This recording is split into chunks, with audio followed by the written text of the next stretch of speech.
lot of places. Oh, good. Hello, everyone, and welcome to the Unlocked live stream. I am Jessie Lang, and I am here every single Tuesday at 2 o'clock Eastern, bringing you all sorts of real estate knowledge. I teach people how to buy 1 to 3 rental properties per month on autopilot. So if that is something that you are interested in, then you are absolutely going to love this training and stay to the end, because we are giving you an exclusive invite to a workshop that I have coming up. But today, let's get into our topic. We have with us Miss Heather Scott from Empora Title, and we are going to be going over all about liens, lien types, why they're important, how they can kill your deal, how you can get around liens. And so, Lizzie, we're having something with Instagram. FYI, not connecting. She got it. Okay. Hi, Gina. Say hi. Hello. Gina's with Empora as well. I'm going to kick you back off, though. Is she on? Are you on this? Gina? No, she can go. Okay. Bye, Gina. She can just be an observer. Or come to the same room I'm in. All right.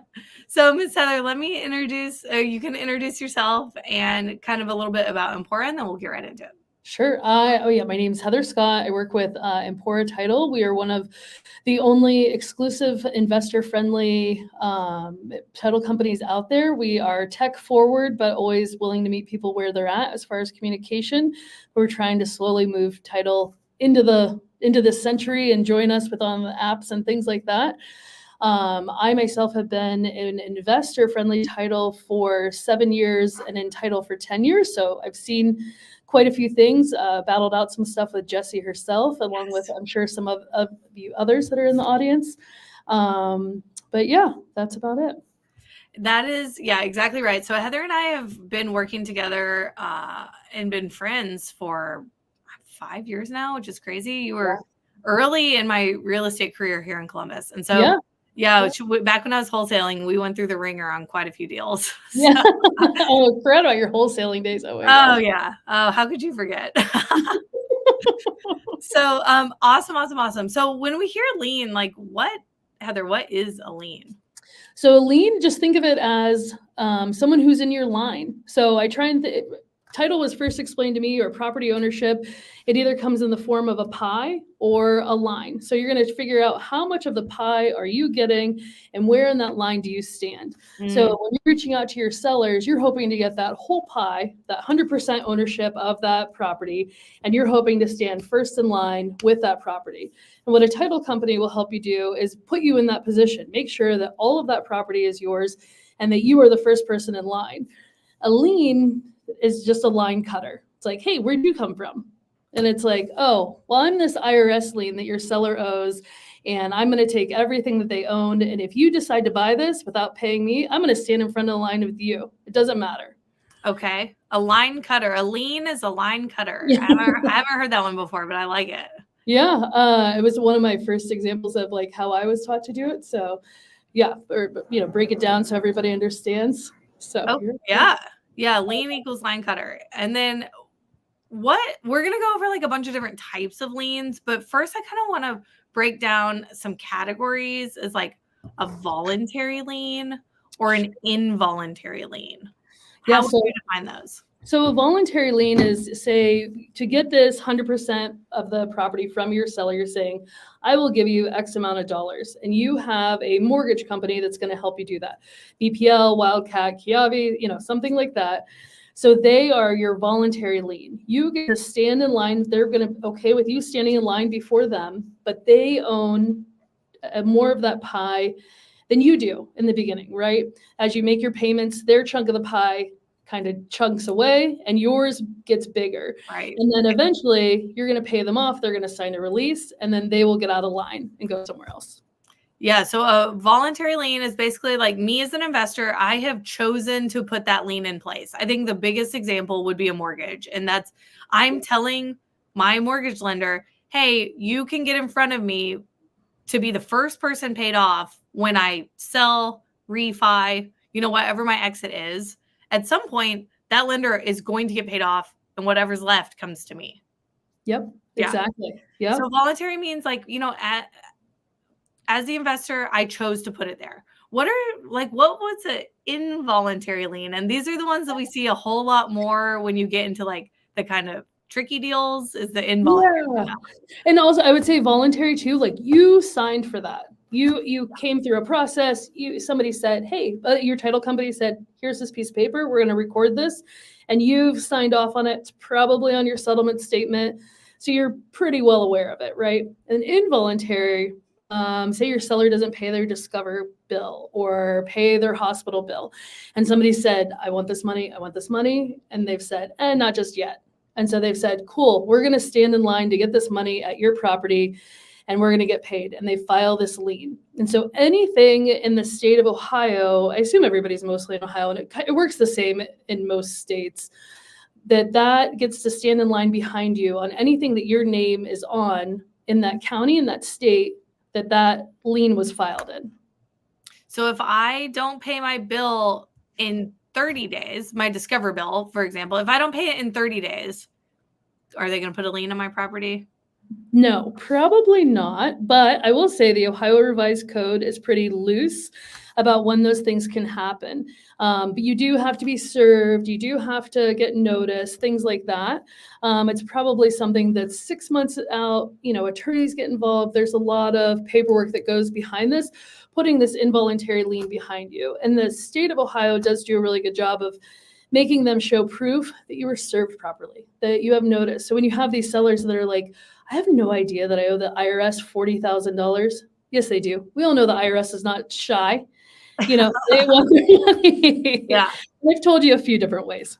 Yeah, exactly right. And so that's what I was getting to, is that for someone to get a lien on a piece of physical property, this isn't like you had a $200 or $1,000 bill you didn't pay, right? I mean, this is that Discover has put a lien on your asset. Like it's gone pretty far in the legal process. Yeah. I mean, Lizzie said, can anybody put an involuntary lien on a property for any reason as long as they have proof? No, not for just any reason. The Revised Code anywhere kind of limits the reasons that it can be on there. But it will have to go to court. Like you will have to have like a day of reckoning where you can go and say, hey, that's not mine. Or, there's some type of process. The problem is like a lot of our sellers ignore these things. They don't go to court. They don't address them. And so then they've escalated quite a bit. And so something that was maybe $1,000 or even like a $300 Victoria's Secrets card when they went and signed up, it's now escalated to $1,200 because there's interest, there's fees, there's attorney fees on there. All of these things have added up quite quickly, and there's not a whole lot at that point then that they can do because they have ignored it. So my suggestion is anytime they see these communications, even though it seems scary or you think people might judge you, like I don't care. I've seen the worst of Totally. Things that can happen to people. Let's just find a solution, And that's one thing at Empora that we really try to do is like, let's just find out what we can do to get rid of that. Yeah, absolutely right. And I'm thinking of quite a few different lien types, which we'll go over, but HOA liens, child support liens, judgments, these all increase code violations. Like your fees increase the longer that you don't deal with it, right? And so a lot of, if you're doing any direct to seller marketing and you're in these distressed situations, these are a lot of the kind of properties you're going to come across because you may be pulling a tax lien list and everyone on this list is going to have an IRS lien that they have not addressed. And it's gone so far to be tied to their personal home or their investment property. Yep. And so it's just really like you see these more than you would expect in kind of the off-market world. If you're buying on market through a real estate agent, it's less common. I mean, Heather, how many are y'all seeing MLS deals with like tricky liens? Very few and far between. Not very often. Yeah. Yep. And so if you're buying directly from a wholesaler, which I know a lot of our community is, that is a big part of the process. And the fee that you're paying is they're helping the seller get through the title process to get these liens cleared off, which we're about to talk about, to be able to actually transfer down the line that pie, right? 100% of your pie. Yep. Yep. Exactly. And so let's put you in the line. Yeah, exactly right. So let's talk about some different lien types, and then also what is the process to clear off that? So our most common voluntary lien would be like a mortgage. What's the process to clear a mortgage from title's point of view?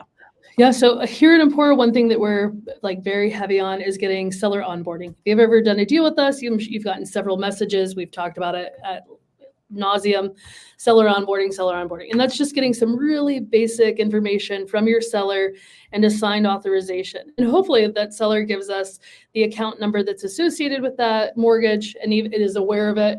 And then basically it just gives us the information we need and the permission we need to ask how much money does, say, Huntington Bank want and what is my team doing with it at closing. And it's pretty basic, right? And it's not necessarily like how much money does Huntington Bank want? It is, I mean, it's like a calculation. And it's so when as the seller, if I sign this mortgage, I've agreed to pay back this loan, based on an amortization schedule. And then so everyone, here's a pro tip. The payoff amount on a property is not necessarily your balance. Yeah. It's a separate process to actually get the payoff amount. And so that's the reason that, a title could take, best case scenario, I don't want to overpromise, a couple days. Worst case scenario with these tricky liens, it could take months. Yeah, with the tricky liens, getting these payoffs, somebody has died, the property went through probate, and now, whatever heir has it, they need to get permission from whatever bank. And if it's one of these big banks, Chase, Fifth Third, something like that, where we need to get the payoff, there's a bunch of lawyers agreeing in these giant conglomerations of who can get this payoff and what information can be shared, because again, the state of Ohio has a lot to say about who gets this and at what time, and they are not compelled to move quickly, unfortunately. Yeah. So they kind of just take their time and they get it to you, and it kind of sucks, right? Like the person, the heirs, like, I'm done with this house. They're probably very emotionally tied to it. They want to move on to their next phase of life. You want to get in there, rehab things. You have this lender who's saying, hey, when can I close? I want to get you this loan. You're like, I want this loan too, but this guy won't give me this payoff. Right. And so and these lawyers are going, yeah, we don't care. We'll get it to you when we have to, when the revised code says we have to. Yeah. So for a voluntary mortgage, you're requesting a payoff through the person's mortgage company, right? And it's required that's paid off in order to transfer title. What about like a federal or a state tax lien? So the federal liens are handled by the IRS. And every time I see one of those come across one of my deals, I'm screaming to the seller, screaming to the wholesaler to please have the seller just get that information, because there is an authorization that it needs to be wet signed for the IRS that we can get that information for, but it takes more than 30 to 45 days for it to come back to us. And earlier this year, I had one come back where the IRS said, thank you so much for this authorization. We're not talking to you. You need to have that seller call us. So whatever happened in their arrangement of payments or their back and forth or whatever, they wanted direct contact with that seller. And this is how they were going to get their information, get their attention. Yeah. And there was nothing I could do. It's the IRS. What are you going to do? Yeah, exactly right. So that one, that it may have to get the seller involved. And how are we calculating? I mean, not down to the nitty gritty, but like, how is the IRS figuring out how much they need to pay? I can't even guesstimate, because IRS tax liens are typically good for 10 years. It'll say literally on the face of the lien when it expires, but that's not guaranteed. They can refile that. And you don't know what damage that seller is doing in between this piece of paper that's a public record, right? So you don't know if they've paid things off, if they've incurred more debt, Right. if they've, told the IRS, I don't care, come get your money. And the IRS is like, more lawyer fees, more, Just keeps growing. Yeah. These sellers do crazy things. Like, please be nice to the IRS. Yeah. So you just don't know. Like, an IRS lien is something that I would never feel comfortable doing a holdback on, just because, and they're just so definitive in their action of what they can do. It would just be scary. Yeah. And so when you're referring to a holdback, without like going deep into the process, what we can do sometimes as a savvy investor is if there's a lien that's looking like it's going to be $100, $1,000 payoff, we can go ahead and close on the property and withhold some of the proceeds from the seller, right? And this is all in writing. This is not just something we're doing. If the seller wants to close, they're willing to sign a document that says, I'll do a holdback. Then we wait the few weeks, get the payoff, and then that lien is paid off. I get free title and free and clear title, and the seller gets the remainder. Mm-hmm. And then we're hoping that our calculations were right. Yeah. I do remember a time, Jessie, that we did a holdback, and you were like, I'll take responsibility. Oh no. For this lien. And I felt like I was holding my breath for like 2 or 3 weeks for it to come back. And the seller, like we had held back enough, but I was like, this is a horrible decision. Luckily it worked out. I think it was probably a pretty good wholesale fee that I was willing to take that risk. Yeah. How funny. That one just came back to my memory. I was like, oh God, we did that before. I'm sure we've done that. What about like a mechanics lien? That one is tricky. That one is tricky. So say, you have your favorite drywall guy, your roofing guy, and then one day you guys fall out. He's got 3 or 4 projects against you. This just happened to someone here in Central Ohio. They were, best buds at each other's weddings type thing. Oh, wow. And then they had a falling out. And then all of a sudden there's 3 or 4 mechanics liens across the ongoing projects that are out there. The investor's saying, oh, I paid this guy. This guy's saying, no, I did not get paid. They had all these friendly agreements amongst them. And when you go to file a mechanics lien, from what I understand, you have to have pretty good proof of why you're filing this for the judge to even put it out there. And then if you don't want to pay this, Jesse, I feel like this happened to even one of your students. They had a mechanic lien on something that was paid the last time I was here. Yeah. Yeah. And they had to go to court to prove that it was paid off, and I'm sure they incurred a bunch of costs. And it's like, at some point, it's like, do I just pay this or do I pay to fight? Yeah. So, yeah. So guys, if you are picking up on this so far, liens are a big deal. They can really make or break a project. And, a mechanics lien could be something that I'm the investor. I already own it. I bought it free and clear. And that lien was actually put on me, not on my seller. And so, and this thankfully has never happened to me, but if you get into kind of a civil dispute, that is a potential outcome, is that you get a lien on your property. And now I put all this work into it. I have a hard money loan. I've done a big renovation and I can't sell it until that's paid off. In the mechanics lien, I've known them to stand in the way of people getting additional draws too. Oh yeah. That's a big one too. So your lender may not give you your next draw to pay the next guy. Contractors. So you don't get more mechanics liens put on there. Yeah, that's tricky. I haven't heard that is an issue. So we went over IRS, mechanic, tax lien. What about like kind of in the same category, like child support, bail bond, or even like Medicaid? These are kind of like the more federal. Yeah, child support actually is very similar to IRS lien, where even as a cash buyer, if you walk in and you know that you have these liens on you, we talk about the pie, the 100% and standing in line. If you are carrying an IRS lien or child support lien, that will stand in front of you before as you're buying it. So they are coming for those assets that you're acquiring. And this even in the state of Ohio applies towards vehicles. It can apply towards anything that the state puts their name on. They are standing in line with you or in front of you even to get paid back on those things. Yep. Yep. And Medicare, like a payoff situation as well. Yeah.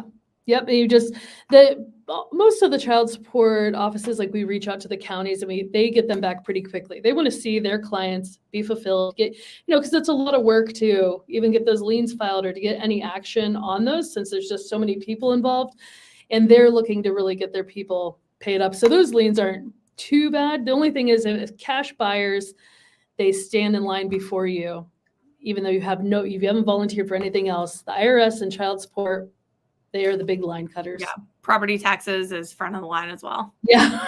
Yeah. Yep. You gotta pay your taxes, you guys.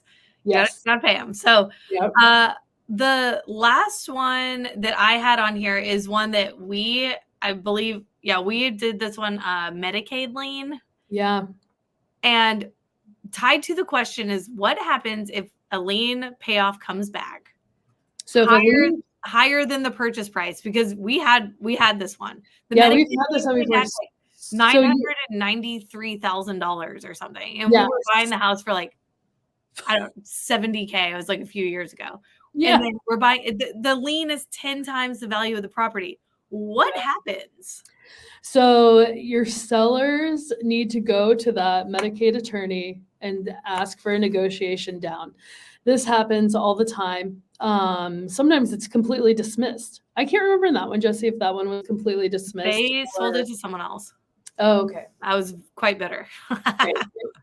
But lots of times they get to negotiate them down. They completely get dismissed, but you want to get that in writing.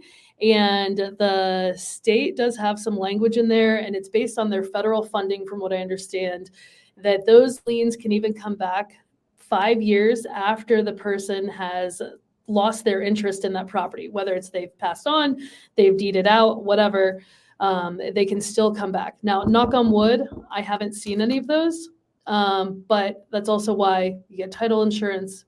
We talk about it all the time, just keep on protecting yourself. Yes. Yeah. That was one of my questions, is about title insurance. So that's a great segue. So how would title insurance protect you as the buyer or as the seller? So as the buyer, it protects you from anything that happens to have come up. So, we've had instances where our searcher missed something. And so that title policy will help you make a claim and go figure that out, and the underwriter will help you get that. What is the process with the seller? Do you learn? We'll get to Q&A. Okay. Yeah. You guys, that's a great point. If y'all have any questions for Miss Heather, title extraordinaire, then go ahead and throw them in the chat wherever you're watching. If it's YouTube, Facebook, Instagram, we can see them all in one place. So just go ahead and throw them in the chat and we'll get your questions answered. Thanks, Jessie. Yeah. So title insurance, it protects you from anything that was missed or happens to have come up, or, public records seem pretty, I'm sure you guys will do your own little lien searches, or even before I was entitled, like I knew how to look up things on public record, right? But didn't know the power of them. There's just so much out there. Things can even get misfiled within counties, especially when you're getting into the smaller counties where you have like two ladies working Tuesday and Thursday from 2 to 4, whatever. Who knows what's happening in those non-technological lands. But it's just out there to protect you. And title insurance, for the most part, works. So you buy the property today, you're protected backwards. So it's anything that happened previous. You're not protected from anything that you would happen to do to it. You're acquiring a HELOC, or, you get a lien from your Discover put on you. That's not something that title insurance will cover you from. The one thing it will cover you from that I learned today from WFG is seller fraud. So seller fraud is on the rise. So say somebody wants to pretend that they're Jessie Lang of J&L Homes. They could never pretend. There's one and only. Never. So that title policy would help cover whatever recovering you needed to do in that. So that was an added benefit that I learned today. But then also, when you go to sell, you can get a discount from your policy when you're providing the next policy to your buyer. Most likely you're retailing it. And then you'll have to provide a policy to that person, but you'll get a discount on it when you go to sell as well. How long is that good? Like a couple years, right? Or it is good 5 years, 7 years. So if you purchase a property, pay for title insurance, which we absolutely recommend. You just heard 10 reasons why title insurance is important. And then you go to sell that property to another buyer in the next, that's five-ish years. Yeah. Then you get a discount on that policy to the next person. So just something to keep in mind. Yep. And it's like a couple $100, but you should get it. Every bit helps. Yeah, every bit helps. Exactly right. Okay, so Molly is asking, when in the process with a seller do you learn of any liens? That's a great question. Yeah, so when you get into contract, you're going to send it over to Empora Title, and that's when we begin the search. You send us over all your information, your seller's information, and now we're giving that to an abstractor, and they're searching the public records that would affect your property and our seller. And then when that comes back, I have some what we call title curatives. They are putting together all of that paperwork and figuring out what do we need to solve out of that paperwork. So then they're putting together the title commitment, and that title commitment will tell us what liens we need to take care of before we can get to the closing table. And every single title transaction has a title commitment. That is something, if you are on market, off market, as long as you are using a title company, that document should be provided. If it's not, get you a new title company. Yeah, and it should be provided pretty early, just so you and your seller know where you're at. And one thing that we really strive to do here is any payoffs that come in, get them in the hands of your sellers as soon as possible, so that it does, like if they have a mortgage or, say they have an attorney general lien that popped up, whatever, they can see that pretty quickly. And if they've worked out any deals or made payments or whatever, they can approach whoever provided that payoff. If it doesn't reflect whatever negotiations they've made or any payments they've made, they can get that corrected before we get to the table. Yeah, exactly right. And this is like the benefit of a savvy title company is they know how long a lien is going to take to clear. They know what order someone's going to get paid back in. And so you can talk to your seller in a very knowledgeable way that, hey, this is what came back on title. This is the process to get it paid off. We're going to need your participation here. We're going to handle it ourselves here, whatever it is. And how from the time of contract and opening title, it's like under 7 days. Yeah, for sure. In Ohio, there might be very weird instances where the abstractor has to do what we call boots on ground, where they literally have to go to the title company to pull probate or divorce docs or whatever. But that is starting to minimize here in the state of Ohio. We are in some other states where it seems like that's expanding the more often they have to go. We'll work on that later. It's like, help me help you. Yeah. Do you want to do real estate deals or not? Right. Well, okay, cool. Yeah, super, super helpful. And then Heather, before we leave, I want to hear from you. What is like a story or like one of the craziest like lien situations that you've ever been able to clear? Yeah. I thought that actually while we were talking, something would have popped into my head, but a crazy one that I have that's active right now is that we have a private mortgage lien. So it's not National City or Chase or something. National City doesn't even exist. I'm showing my age, but Huntington Bank or Chase or whatever, it's like Jessie Lang LLC. And they're like, well, I don't know that person. And I'm like, okay. So then my team is digging and digging to see who this person is. And it's not, quite that obvious. So then digging through state records, digging through LexisNexis, digging through all this stuff, it ends up being the seller's mom. And they didn't realize that their mom had put a lien on the property, or they didn't realize they signed a mortgage for like money that they had borrowed from their mom. And now mom is upset they're like selling this house because the mom loved the house and she doesn't want to give a payoff. And so she won't release the payoff. She won't release the payoff. Is it going to kill the deal or she's going to do it? I think she'll end up doing it. Like she's come to love us and we're working her over. So we'll see. That's hilarious. That is hilarious. There are truly an infinite number of situations and people and combinations of those that every single title process is different. Yeah. And that, that person, they didn't know. The mom swears that they knew. And so it's like, okay, I don't care. Just sort it out. And I kind of feel like it's like a way of like the mom holding on or whatever. But yeah. It's like just one of those things that you would never know. Had you said like, oh, let's just go down to the courthouse and file a quitclaim deed ourselves. What's the big deal? This is the big deal. Right. And then you go to sell it and you can't because you didn't do a title search and now you've inherited the seller's liens. And the mom, the mom's emotionally holding on or whatever. And then actually my teammate Ellie, she does Pennsylvania quite a bit. She was in Pennsylvania doing title before. Lots of Amish there, right? So somebody that she works with regularly, he bought some farmland off an Amish guy, and they said, oh, don't worry, I went through such and such title company. We won't have to worry about getting another one. And he said, okay, we Red won't worry about flags, it. red flags. So now he's going to sell it. We'll come to find out that when the Amish guy bought it, he was using a lender that didn't require an owner's policy or a lender's policy. They were strictly Amish lender. And so now that nothing was done, and now there is probate tax that is owed. And the state of Pennsylvania is very serious. So this guy was getting this place fixed up, getting ready to sell it, and the state was sending him certified mail like, hey, we need our probate inheritance money. Where's it at? And he's like, I thought I would have known about this. He's like, well, you didn't get a policy at these last 2 transactions. So now what? Right. Yeah, you're still responsible for it. Yeah. It's tied to the house. Yeah, I mean, those people do not get out of line. Till they get money, those line cutters are chilling. Yeah. Why would they? And then, potentially and this is probably a different topic, but could have the right to foreclose depending on how the agreement's written. Yeah. And I've known HOAs that have foreclosed for $2,000. Yeah. The foreclose meaning take your property over $2,000. So it's your stuff out on the street. Yeah. So it's definitely in your best interest to know how to get through this lien process and how to protect yourself. So, Heather, thank you so much. You are an absolute angel.